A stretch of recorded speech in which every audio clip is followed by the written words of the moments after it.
जय गुरुदेव। स्वागत है आप सबका आपके अपने चैनल 1008 खेचरी विशेषज्ञ में। खेचरी मुद्रा सीखना इंटरनेट के माध्यम से पूर्णतः असंभव है, पर यदि आप इसे सीखना चाहते हैं या फिर आपके मन में इसे लेकर कोई भी संशय या फिर प्रश्न है, तो आप स्वयं पूज्य गुरुवर से संपर्क कर सकते हैं। संपर्क के सभी माध्यम आपको नीचे डिस्क्रिप्शन बॉक्स में और साथ ही वीडियो में भी उपलब्ध हो जाएंगे। परंतु आप सभी के अनुरोध पर आपके भक्ति मार्ग को प्रशस्त करने के लिए और आपके मन में उठने वाले संशयों को दूर करने के लिए हम लेके आते हैं कुछ खास वीडियो।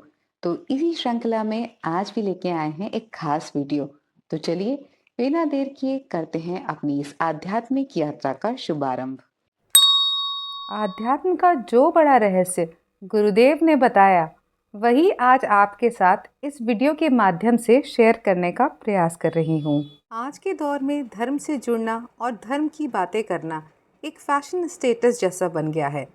जो इंसान जितना ज़्यादा खुद को धर्म से जुड़ा हुआ दिखाता है, वो समाज की दृष्टि में खुद को उतना ही श्रेष्ठ साबित करने में बड़ी आसानी से सफल हो जाता है। ऐसे में जब हम किसी को धर्म की बड़ी बड़ी बातें करते हुए देखते हैं, तो मन में ये प्रश्न आ ही जाता है कि देखो ये व्यक्ति कितना धार्मिक है, देखो ये भगवान के कितना नज़दीक है, देखो ये कितना अच्छा है, शायद हम इसके आगे कहीं भी नहीं है। क्या ऐसा प्रश्न आपके मन में भी बार बार उठता है?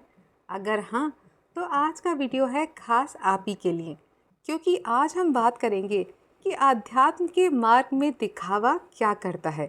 तो इस वीडियो को ध्यान से सुनकर समझने का प्रयास कीजिएगा। देखिए, आध्यात्म का मार्ग भीतर की यात्रा है, जहाँ व्यक्ति अपने मन, विचार और आत्मा को समझने की चेष्टा करता है। यह मार्ग सच्चाई, विनम्रता और आत्मबोध का है। लेकिन जब इस मार्ग में दिखावा प्रवेश कर जाता है, तो साधना का मूल उद्देश्य कमज़ोर होने लगता है। दिखावा व्यक्ति को बाहरी छवि में उलझा देता है। वो इस बात पर अधिक ध्यान देने लगता है कि लोग उसे कितना धार्मिक, ज्ञानी या साधक मानते हैं, बजाय इस बात के कि उसके भीतर वास्तव में कितना परिवर्तन हो रहा है। आध्यात्म के मार्ग में दिखावा अहंकार को बढ़ाता है। जहाँ सच्चा आध्यात्म अहंकार को कम करता है, वहीं दिखावा कि मैं श्रेष्ठ हूँ, ये भावना आपके अंदर मजबूत कर सकता है। यही अहंकार व्यक्ति को आत्मज्ञान से दूर ले जाता है। दिखावा साधना की सच्चाई को कमज़ोर करता है। यदि ध्यान, सेवा, जप या पूजा केवल दूसरों को दिखाने के लिए हो, तो उसका आंतरिक प्रभाव कम हो जाता है। इसलिए दिखावा आपकी आध्यात्मिक प्रगति में रुकावट का कार्य करता है। उदाहरण के लिए आप इसे ऐसे समझ सकते हैं, जब कोई व्यक्ति किसी विशेष व्यक्ति के समीप होना चाहता है, तो वो हमेशा वो कार्य करने की चेष्टा करता है जो सामने वाले व्यक्ति को पसंद है, ताकि सामने वाला व्यक्ति उसे अच्छा माने, है ना। उसी तरह आध्यात्म के मार्ग में भी है। यदि आप वास्तविक आध्यात्म के मार्ग पर चल रहे हैं, तो आप हमेशा वो कार्य करने का प्रयास करते हैं जो ईश्वर को पसंद है। लेकिन अगर आप दिखावे के मार्ग पर हैं, तो आप हमेशा वो कार्य करने का प्रयास करते हैं जो संसार को पसंद है। जब आप वास्तविक आध्यात्म के मार्ग पे होते हैं, तो आपकी जीवन शैली ऐसी होती है जो सिर्फ और सिर्फ ईश्वर को समर्पित होती है। आपका हर एक प्रयास स्वयं को शास्त्र के अनुसार चलाने का होने लगता है। और आप सब जानते हैं कि शास्त्र के हिसाब से हर वक्त चलना, ये अपने आप में एक बहुत बड़ी साधना है। तो जब आप खुद को एक संकरे मार्ग पर चलाने का प्रयास करते हैं, तो संसार की ओर से आपकी दृष्टि स्वतः हट जाती है। आपका पूरा ध्यान ईश्वर पर केंद्रित होता है। आप हर समय इस बात का प्रयास करते हैं कि आपसे संसार में कोई भी त्रुटि ना हो जाए।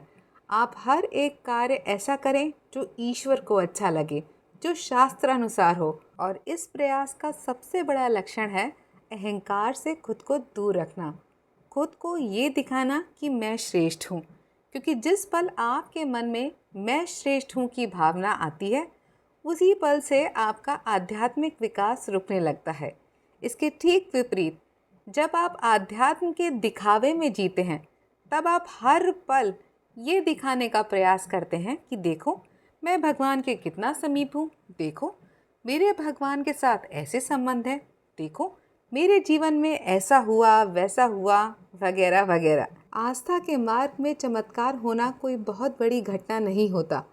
ये उन जुगनुओं की तरह से होते हैं जो किसी भी अंधेरे मार्ग में आपको आगे बढ़ने की प्रेरणा देते हैं, जबकि आध्यात्म स्वयं आपको एक प्रकाशपुंज बनाकर खड़ा करता है। तो ऐसे में अब आप पर निर्भर करता है कि आपका चुनाव क्या है। क्या आप जुगनुओं के पीछे जाकर अपने आंतरिक विकास को रोक देंगे और संसार की वाहवाही पाकर संतुष्ट हो जाएंगे, या फिर स्वयं को एक प्रकाशपुंज बनाकर ईश्वर के समीप रखने की पूरी कोशिश करेंगे? चुनाव आपका है। आशा करती हूँ मेरी बात आप तक पहुँची होगी। चलते चलते इतना ही कहूँगी कि अच्छे कर्म करते रहिएगा और ईश्वर से प्रेम करना कभी मत छोड़िएगा। फिर मिलेंगे अगले वीडियो में, तब तक के लिए जय गुरुदेव, जय बद्री विशाल।